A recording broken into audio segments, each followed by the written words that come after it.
There is a certain kind of content blowing up right now. It tells you, learn this one psychology trick, and you can make anyone feel like you are the only person who truly gets them. Your ex went cold, stopped replying.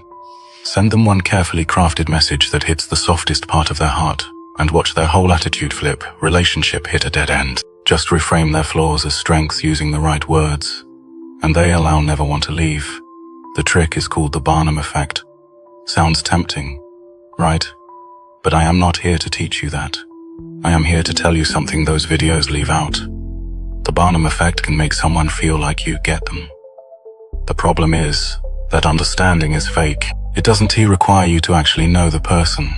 It only requires you to say things that sound deep, but apply to literally everyone. And the part that really hurts, it doesn't work because the speaker is clever. It works because the listener hasn't been truly understood in a very long time. You felt seen, but that spotlight wasn't aimed at you. Stay with me. This one matters. In 1949, psychologist Bertram Forer gave his students a personalized personality profile and asked how accurate it was. Average rating 4.26 out of 5. Then he told them the truth. They all got the same paragraph, copied from a horoscope column. You have a great need for other people to like and admire you. You have a tendency to be critical of yourself. You have a great deal of unused capacity which you have not turned to your advantage. It felt intimate because it was vague enough to fit anyone. That is the Barnum Effect. Named after P.T. Barnum, the circus showman who supposedly said, "We got something for everyone." They are deeply generic. And the gap between those two things, that is where people get lost. Now go back to those viral videos. There is a popular example. A girl texts her ex, "You are a Leo. You are strong. You carry everything yourself. And always put other people first. When you are tired, rest. Take care of yourself." Apparently the ex's whole tone shifted overnight. Let's pull that message apart. Strong, puts others first, carries everything alone, needs rest. Who does? That describe. You could read that text to 10 strangers.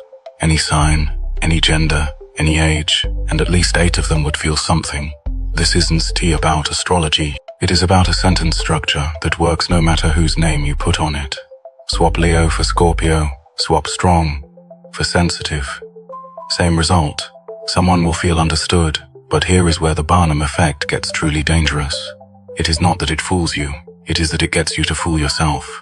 Here is how. The moment your brain decides this person gets me, it switches into evidence collection mode. It starts hoarding every tiny thing that supports that conclusion and quietly deleting everything that contradicts it. They remembered you drink black coffee. See, they pay attention. They forgot your mum's birthday.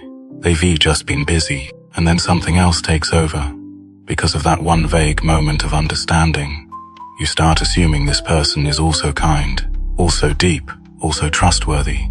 You haven't verified any of that. You just built an entire person out of one sentence that could come from a fortune cookie. That is how it works in relationships. A vague line opens the door. Your brain furnishes the apartment. And by the time you realize nobody actually moved in, you've already signed the lease. You are not choosing. You are just hungry. There is a concept in psychology called mirroring. The psychologist Heinz Kohut spent his career on this. The idea is simple, but the implications are enormous. When you were very small, you needed someone to see what was happening inside you and reflect it back. Not fix it, not judge it. Just acknowledge it. A baby smiles, and the mother smiles back. That is not just cute. That is the baby learning that its feelings are real, that it exists.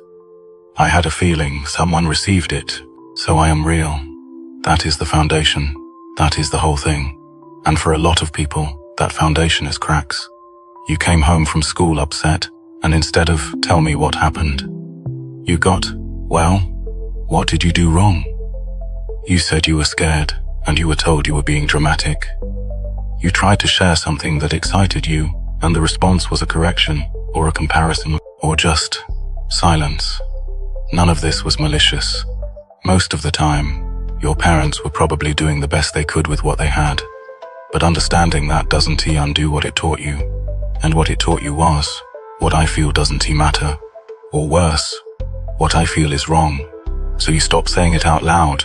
You got good at handling things on your own. People started calling you the strong one. And somewhere inside you, a room went quiet. Not empty, quiet. Like a phone that is still on but nobody has called in years. And then one day someone says, you carry everything alone and no one ever checks on you. And you almost cry. You think they saw you. What actually happened is your hunger answered the door. This is the part that is hard to hear, so I'll say it gently. When you are starving, everything smells like food. Attachment theory talks about this. If you tend toward anxious attachment, and if you are watching this at this hour, there is a decent chance you do. Your antenna for someone understands me is extremely sensitive. That is not a flaw. It means your wiring is still looking for the thing it needed and didn't get. Your radar still works, but the same sensitivity that lets you detect real connection also makes you vulnerable to false signals. When you've been hungry long enough, a vending machine starts to look like a restaurant. I want to tell you about someone. Let's call her Ray. Ray is 27, works in marketing, lives alone in a city where she knows maybe 4 people well enough to call if something went wrong. She started seeing someone, a guy she met through a friend of a friend. 3 weeks in, he sent her a long message one night. I can tell you are the kind of person who puts everyone else first. You don't let people see when you are struggling. I just want you to know, you don't have to be strong around me. Ray read that message in bed and cried. She screenshotted it, sent it to her best friend.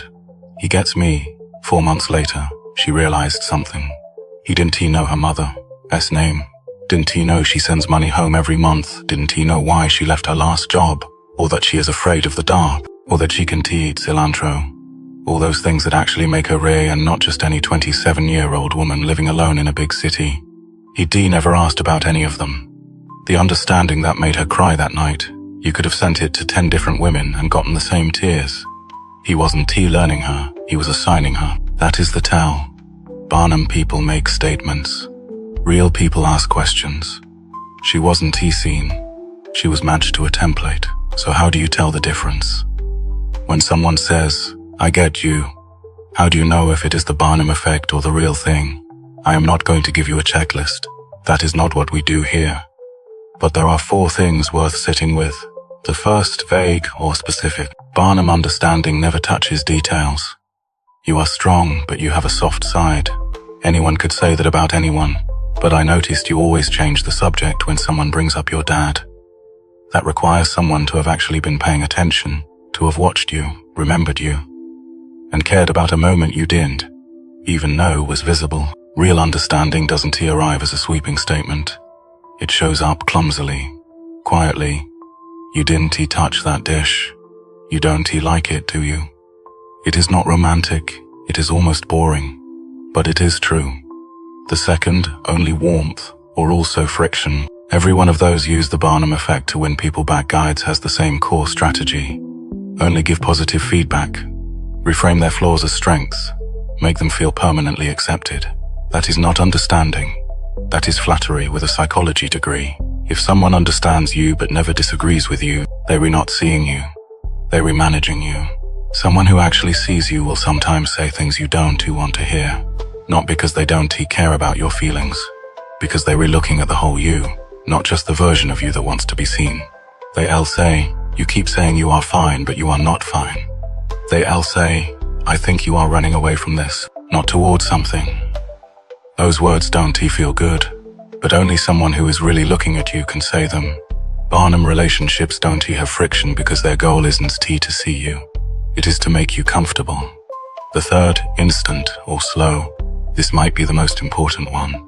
If someone has known you for 2 weeks and you already feel more understood than you've ever felt in your life, that velocity is suspicious. Not because the person is necessarily bad, but statistically, that speed is more likely the Barnum Effect at work than genuine understanding taking root. Real understanding needs time.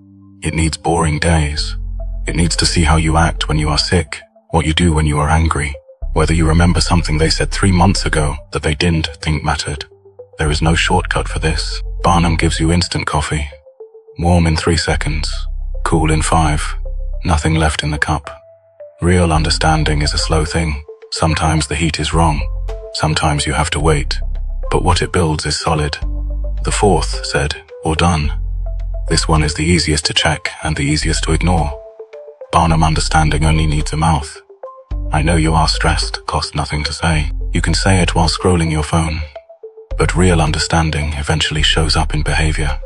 They say, I know you had a hard call with your mom. And then they re-there. Not with advice, not with a speech, just with a glass of water and silence. It is never dramatic, but it has weight. Because action requires time, memory, and caring enough to follow through. Words that say, I see you, without hands that prove it. That is just someone turning on a light. Bright, sure, but not warm. Here is what I think we're actually looking for. And it is not what the internet says. Cheap understanding makes you feel seen. Real understanding makes you safe enough to be unseen. Think about that for a second. In a Barnum relationship, you have to keep performing the label they gave you. Strong but soft, independent but craving love. You have to keep being that person, because the moment you show up as something messier, something that doesn't fit, the understanding shatters. You weren't seen. You were categorized.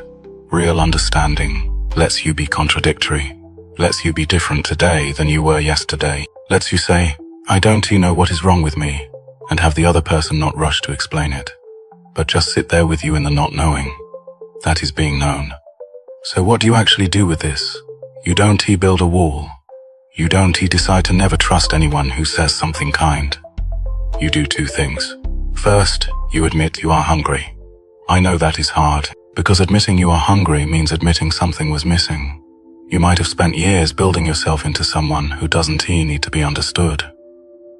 Letting yourself say, actually, I've always needed this. That takes something. But once you see the hunger, it changes everything. Next time a vague sentence makes your heart skip, you don't have to crush the feeling. You just have to ask one more question. What specifically does this person understand about me? A category or a person? You are so strong is a category. You stayed up all night for that project and then told your team you were fine, but you sat on the couch for an hour when you got home and didn't move. That is a person, that is you. And if they can name anything specific, but you still feel moved, then what you are feeling might not be being understood. It might be being wanted. Those two things feel almost identical, but they point in opposite directions. Being understood means someone walked toward you. Being wanted means you walked towards someone else. It's expectation. Again, second, you learn to tolerate being misunderstood. This sounds backwards. Aren't we trying to be understood? Why would you practice being misunderstood? Because in any real relationship, the other person will get you wrong. Not sometimes, often. They read your silence as anger, your distance as disinterest, your kindness as weakness, and then you have to explain and argue and correct and try again. It is clumsy, it is slow. Some days it makes you want to quit. But every round of that is not what I meant. Then what did you mean? What I mean is, every one of those rounds is building something real. It is not smooth, it is not pretty, but it holds. The Barnum Effect is seductive precisely because it skips that clumsy process. It gives you the feeling of being understood without any of the work. But that effortless click, that sense that someone just gets you without explanation, usually isn't understanding. It is vagueness. Vague enough to fit anyone. Real understanding is what two people slowly calibrate after getting each other wrong 100 times. You deserve to be known, but being known does. Have a shortcut. Let me leave you with this. Someone, maybe a partner, maybe a stranger on the internet, said something, and you felt seen, like a spotlight found you in a dark room. Now you know. That light wasn't aimed at you. It lands on whoever is standing there and they all feel the same warmth. But that doesn't mean you don't deserve warmth. That kind of seeing doesn't come fast. It comes through clumsy closeness, through getting it wrong and trying again, through the boring patience of actually learning another human being. But when it arrives, you need me to tell you. You know. If you are still up, you are not the only one. This is what this channel is for. I'll see you next time.